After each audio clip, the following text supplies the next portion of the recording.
Hello friends, मैं हूं खालिद खान।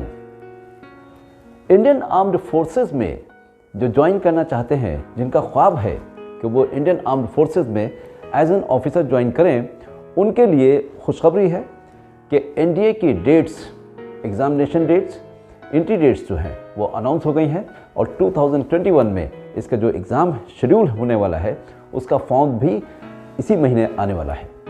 इस सिलसिले में मैं आपको तमाम ज़रूरी जानकारी आज दूंगा और अगर आप 9th में हैं या 10th में हैं या 11th या 12th में हैं तो आज अपना जहन बना लीजिए कि आप एनडीए में किस तरीके से एंट्री हासिल कर सकते हैं।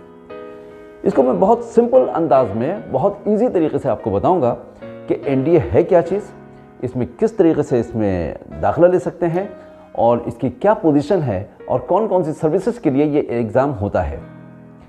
ख़ास तरीके से पेरेंट्स के लिए भी ये एक very informative video is going to be. तो आप जो है इस वीडियो को एंड तक देखिए ताकि इसमें किसी भी किस्म के आपको कोई डाउट ना रहे। मैं इसको बताऊंगा कि एनडीए कहते किसे हैं। जी हाँ, एनडीए का फुल फॉर्म है नेशनल डिफेंस एकेडमी, जो कि खड़गवासला पुणे में है और यहाँ पर इंडियन आर्म्ड फोर्सेस यानी आर्मी, नेवी और एयरफोर्स तीनों सर्विसेज के लिए ऑफिसर का सिलेक्शन किया जाता है और इनकी ट्रेनिंग एनडीए में की जाती है। ये हिंदुस्तान की बहुत ही प्रीमियर सर्विसेज में से है और जो best cream of the youth है उसका सिलेक्शन यूपीएससी यानी यूनियन पब्लिक सर्विस कमीशन के ज़रिए से इसका एग्ज़ाम कंडक्ट किया जाता है। यही यूपीएससी जो है आईएएस, आईपीएस, आईएफएस ऑफिसर्स वगैरह के भी एग्ज़ाम भी कंडक्ट करते हैं।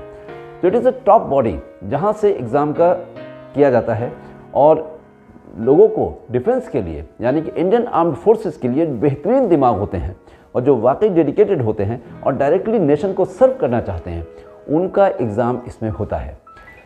हमारे यहाँ अक्सर देखा यह गया है कि लोगों को पूरी जानकारी नहीं होती कि डिफेंस में किस तरीके से ज्वाइन कर सकते हैं, या फिर वो सोल्जर्स वगैरह को ही देखते हैं कि इसमें कैसे जा सकते हैं या रैलीज़ वगैरह को अटेंड कर लेते हैं। लेकिन ऑफिसर बनने के तरीके जो हैं अक्सर लोगों को मालूम नहीं है। यहाँ पेरेंट्स का रोल बहुत इंपॉर्टेंट है कि बच्चों को जहन पेरेंट्स को बनाना ज़रूरी है। आपका रिप्रेजेंटेशन, आपके फैमिली का अगर एक फ़र्द भी डिफेंस में है, you feel proud of him. उसकी वजह से आपको बहुत ही फ़ख्र महसूस होता है कि आपका बेटा जो है वो इंडियन आर्म्ड फोर्सेस में एज एन ऑफिसर काम कर रहा है। तो यहाँ बेहतरीन मौका है, जो वालिदैन के बच्चे पढ़ रहे हैं और उनके लिए बेहतरीन ऑप्शन भी है। वो समझते हैं कि शायद डिफेंस में जाने के उनके तरीके नहीं मालूम है या किसी और प्रोफेशन के लोग उसमें ज्वाइन नहीं कर सकते हैं, तो ऐसा नहीं है। बल्कि डिफेंस खुद एक दुनिया है अपने अंदर और उसमें तकरीबन तमाम प्रोफेशंस के लोग उसमें जा सकते हैं।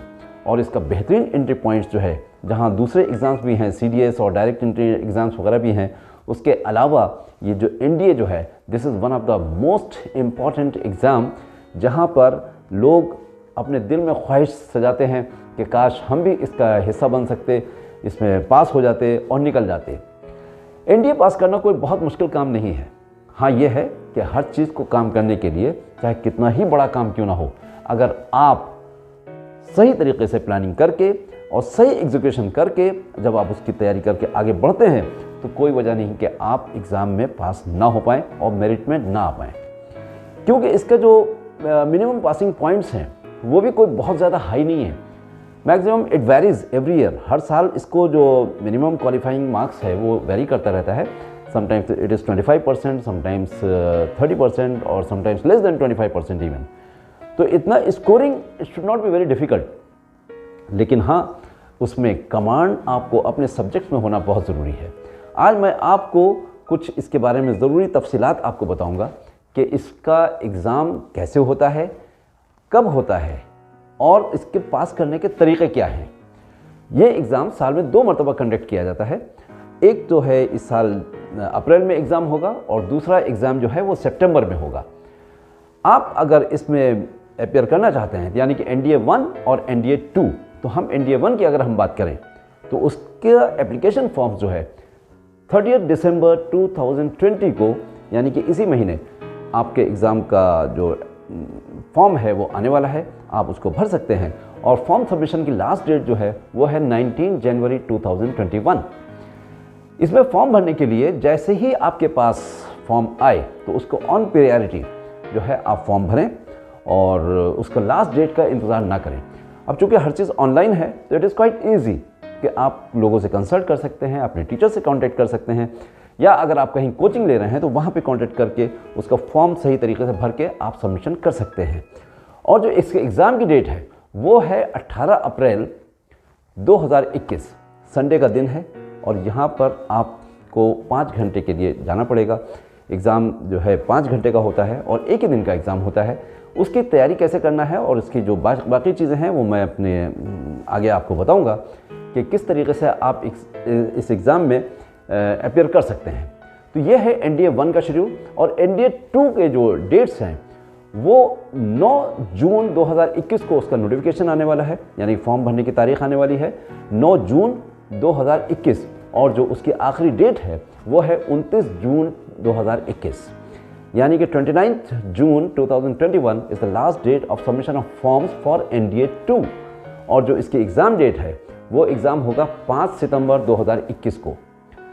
तो इसमें से जो भी डेट आपको अच्छी लगे आप उसमें अपेयर कर सकते हैं, या जहां पर भी आपको एलिजिबिलिटी क्राइटेरिया मिल रहा है या दोनों में अगर अप्लाई करना चाहें तो आप सिस्टमेटिक तरीके से उसकी तैयारी कर सकते हैं। एग्ज़ाम की तैयारी करने के लिए आपको मैं बताऊं कि उसकी एज क्या होनी चाहिए, उसकी एलिजिबिलिटी क्या होना चाहिए।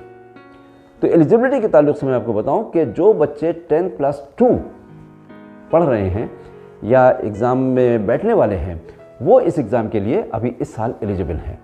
अगर आपका इरादा है कि आइंदा सालों में आप NDA करना चाहते हैं और अभी आप 9th में या 10th में या 11th में हैं तो भी कोई बात नहीं है, आप ये जानकारी अपने लिए जमा रखें, और जब वक्त आए आपकी एज उस क्राइटेरिया उसमें आप जब आ जाएं और जब आप 12th पास करने को हों या कर चुके हों तो आप इसमें एग्ज़ाम में बैठ सकते हैं। लेकिन ख़ास बात इसमें ये देखना है कि जो बच्चे भी NDA में जाना चाहते हैं उनके लिए 9th, 10th, 11th and 12th ये 4 क्लासेस बहुत इंपॉर्टेंट है।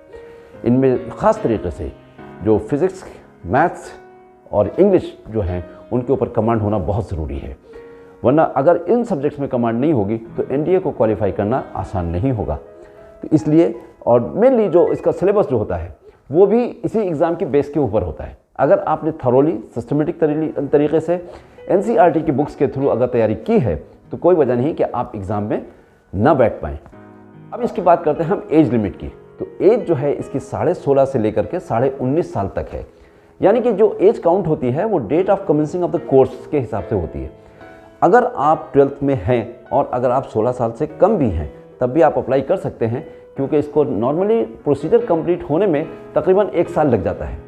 तो अगर आपकी एज कम भी है तो उसमें भी आप परेशान ना हो, बल्कि आप पहले से अप्लाई करें और हिसाब लगा लें, क्योंकि जो नोटिफिकेशन आता है उसमें डेट दी हुई होती हैं कि कौन सी डेट से लेकर के कौन सी डेट तक के बच्चे जो हैं इसमें एलिजिबल हैं और वो अप्लाई कर सकते हैं। जो बच्चे 12th पास कर रहे हैं, और ख़ास तरीके से इनमें तीनों सर्विसेज के लिए सिलेक्शन होता है, यानी कि आर्मी, नेवी और एयरफोर्स। तो अगर आप आर्मी में जाना चाहते हैं तो आपके लिए सब्जेक्ट्स की कोई कैद नहीं है, आप आर्ट से भी हो सकते हैं, कॉमर्स से भी हो सकते हैं और साइंस स्ट्रीम से भी हो सकते हैं। लेकिन अगर आप एयरफोर्स या नेवी ज्वाइन करना चाहते हैं तो उसमें 12th में आपके पास फिज़िक्स और मैथ्स होना कंपलसरी है। न सिर्फ ये कि आपको 12th में मिनिमम 60% मार्क्स भी हासिल करना ज़रूरी है, तभी आप इस एग्ज़ाम के लिए एलिजिबल होंगे। और जहाँ तक इसकी हाइट का सवाल है, मेडिकल फिटनेस का सवाल है, तो मिनिमम हाइट आपकी जो है 157 सेंटीमीटर्स होना चाहिए। अब चलते हैं इसके एग्ज़ाम की तरफ। तो इसका एग्ज़ाम कैसा होता है और कितने हिस्सों में होता है? मेनली ये 3 स्टेजेस में एग्ज़ाम किया जाता है। नंबर 1 होता है रिटन एग्ज़ाम, नंबर 2 होती है SSB इंटरव्यू, और नंबर 3 होता है मेडिकल। यानी कि 3 स्टेजेस में ये पूरा कंप्लीट प्रोसीजर इसका कंप्लीट होता है। तो हम देखते हैं कि जब हम रिटन एग्ज़ाम के लिए जाएंगे तो वहाँ पर किस तरीके के पेपर हैं।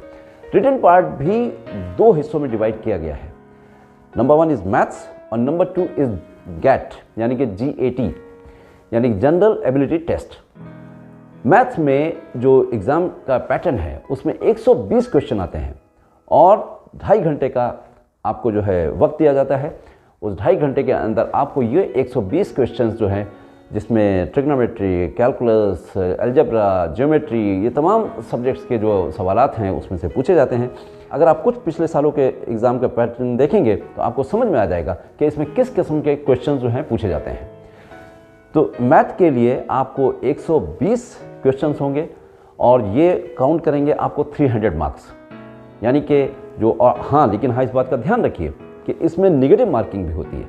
अगर आपने कोई सवाल गलत किया तो आपको 1/3 मार्क्स जो है आपका माइनस हो जाएगा। तो आपको कोशिश ये करना चाहिए कि जो आपको 100% श्योर हो वही सवाल को आपको जवाब देना है। सेकेंड पार्ट होता है गैट यानी कि जनरल एबिलिटी टेस्ट, जिसमें English is one of the very important subject.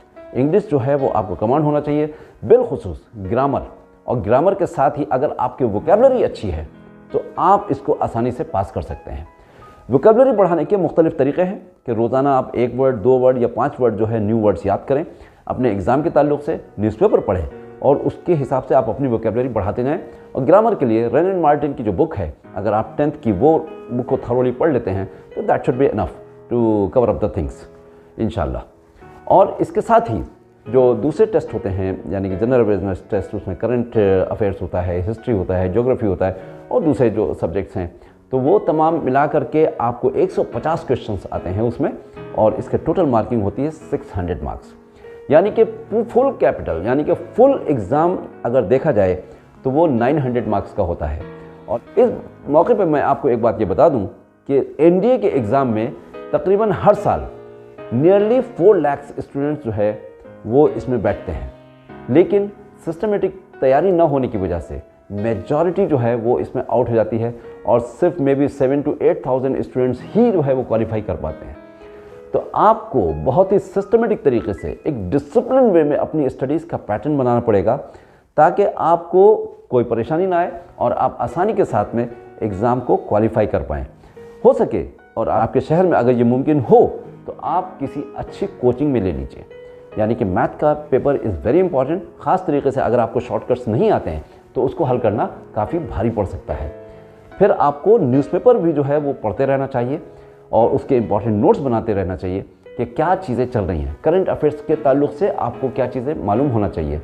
इसके अलावा कुछ एक मैगजीन्स हैं जो वो भी आपको देखना चाहिए, और मनोरमा ईयर बुक भी जो है वो आप पिछले 1 साल के देख सकते हैं, जिसमें कि सवालात जो है उसी में से आमतौर पर पूछे जाते हैं।